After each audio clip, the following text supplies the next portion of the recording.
مدینہ طیبہ کا جو پہلے نام تھا یثرب نام تھا، نبی علیہ الصلوۃ والسلام آئے تو اس کا نام پڑ گیا مدینۃ النبی، پھر یہ شارٹ ہو کے خالی مدینہ رہ گیا۔ تاہم اس کو صرف مدینہ نہیں پکارنا چاہیے، مدینہ طیبہ، مدینہ منورہ یا مدینۃ النبی یہ کہنا چاہیے، اس کا ادب یہی ہے۔ جب بیت المقدس کو دوسری دفعہ تخت و تاراج کیا گیا بنی اسرائیل کی حرکتوں کی وجہ سے، اللہ نے مشرکوں سے بیت المقدس کو تخت و تاراج کروایا اور یہودیوں کو خوب قتل کروایا، تو اس وقت یہ وہاں سے جب نکلے تھے تو ساری دنیا میں ذلیل و خوار ہو گئے۔ پھر ان میں سے کچھ قبیلے ان کے آ کے مدینہ طیبہ آ کر رک گئے کہ ان کی کتابوں میں لکھا تھا کہ آخری نبی یہاں آئیں گے۔ یہودیوں نے یہاں اپنے قلعے بنا لیے اور اپنی آبادیاں بنا لی اور یہاں ایک ان کو گرپ مل گئی۔ اوس اور خزرج یہ دو قبیلے مدینہ طیبہ میں آباد تھے۔ اصل کے اندر یہ اوس اور خزرج کون تھے؟ یہ دونوں سگے بھائی تھے، یمن کے علاقے کے تھے اور قحطان کے تھے، بنی قحطان میں سے تھے۔ تو کبھی ایسا ہوا تاریخ میں کہ مدینہ میں یہودیوں کو عروج ملا، اور پھر ایسا موقع آیا کہ اوس اور خزرج کی تعداد اور ان کا گروتھ ریٹ بڑا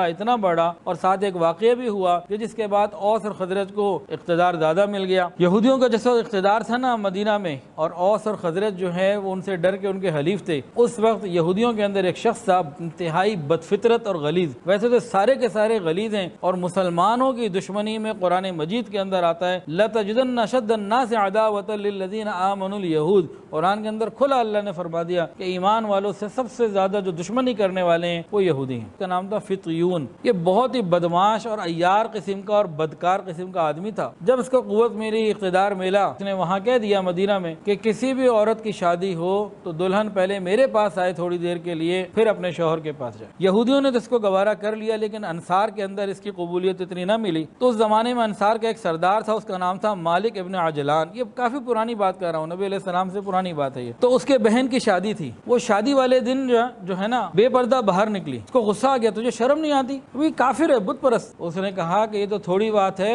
ابھی رات کو جو کچھ ہونا ہے تو اس سے بڑا ہے، کہ فتیون کے پاس جانے کی جو ہمارے ہاں ایک رسم بن گئی ہے۔ تو اس کو غیرت آئی مالک ابن عجلان کو، رات کو جب اس کی بہن اس طریقے کے مطابق جب فتیون کے پاس گئی تو مالک ابن عجلان نے عورتوں کا لباس پہنا اور دوسری عورتوں کے ساتھ مل کے یہ فتیون کے گھر گیا، اور وہاں جاتے ہی موقع پایا، فتیون کو قتل کیا اور وہاں سے شام بھاگ گیا۔ وہاں پر جو اس وقت حکومت میں تھے غسان کے لوگ کی حکومت تھی، اور ابو جبلہ حکمران کا نام تھا، اس کو اس نے کہا کہ بھئی ہماری مدد کرو۔ تو وہاں سے ایک فوج لے کر آیا، اور اس نے ابو جبلہ نے آ کے اوس اور خزرج کے لوگوں کو دعوت دی، اور اس دعوت میں ان کو انعامات دیے۔ اوس اور خزرج کے لوگ جب چلے گئے تو اگلے وقت میں اس نے یہودیوں کو دعوت دی، یہودی بھی بڑے بڑے خوشی گئے۔ اس ابو جبلہ حکمران نے جیسے ہی یہودیوں کے بڑے بڑے سرداروں کی دعوت کی، وہ ایک ایک کر کے پیچھے سائٹ پہ کہیں لے جاتا رہا اور ان کو قتل کرتا رہا۔ تو یہودیوں کی طاقت پھر تو ختم ہو گئی۔ مدینہ طیبہ میں اوس اور خزرج کے لوگ اقتدار میں آ گئے۔ انصار نے مدینہ اور اس کے ارد گرد میں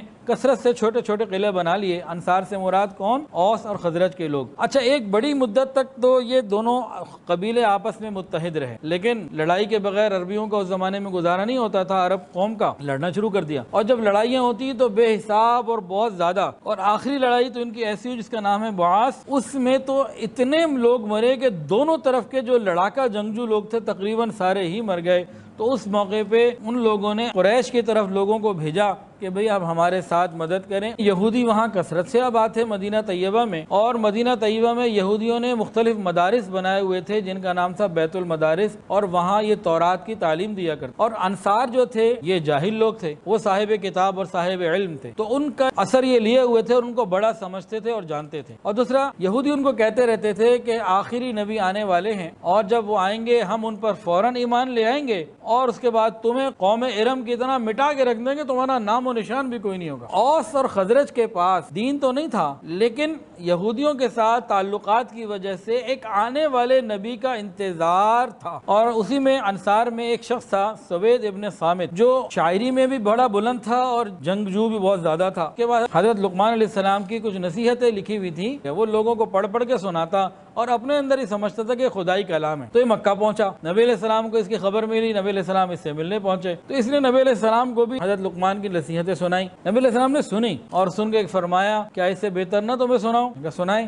نبی علیہ السلام نے قرآن پڑھ کے سنایا تو بہت متاثر ہوا اور اسلام سے شدید متاثر ہو کے واپس گیا۔ قبیلہ اوس کے بعد لوگ مکہ آئے اور انہوں نے کہا کہ بھئی ہم اپنے قبیلے خزرج کے خلاف مکہ والوں کی حمایت لینا چاہتے ہیں، ان کو اپنا حلیف بنانا چاہتے ہیں۔ تو ان نوجوانوں میں ایک شخص سے ایاس ابن معاذ رضی اللہ تعالی عنہ، یہ وفد جب آیا ہوا تھا نبی علیہ السلام ان کے پاس تشریف لے گئے اور جا کر ان کو پھر اسی طریقے سے دعوت دی جیسے سب کو دیا کرتے تھے۔ تو ایاس ابن معاذ، نبی علیہ السلام نے کہا تم میری مدد کرو اللہ تمہاری مدد کرے گا۔ تو ایاس ابن معاذ نے کہا اے قوم، ہم جس کام کے لیے آئے ہیں اس کو چھوڑیں، ہم ان کے اوپر ایمان لائیں اس سے پہلے کہ یہودی ان پر ایمان لے آئیں، اور واپس جا کر اپنے گھر والوں کو بھی اطلاع کرو۔ وفد کا جو سردار تھا ابو الحسیر انس ابن رافع، اس نے فوری طور پر جو ہے نا وہ کنکریاں اٹھائیں اور ابن ایاس کے اوپر ماری۔ کہا کیسی باتیں کر رہے ہو تم؟ خیر یہ بات تو وقت گزر گیا، یہ لوگ چلے گئے، لیکن کتابوں میں لکھا ہے کہ ایاس ابن معاذ جب انتقال ہوا اس وقت زبان سے کلمہ جاری تھا۔ اللہ کرے میری اور آپ کی موت کا جب وقت آئے تو ہماری زبانوں پہ بھی کلمہ جاری ہو۔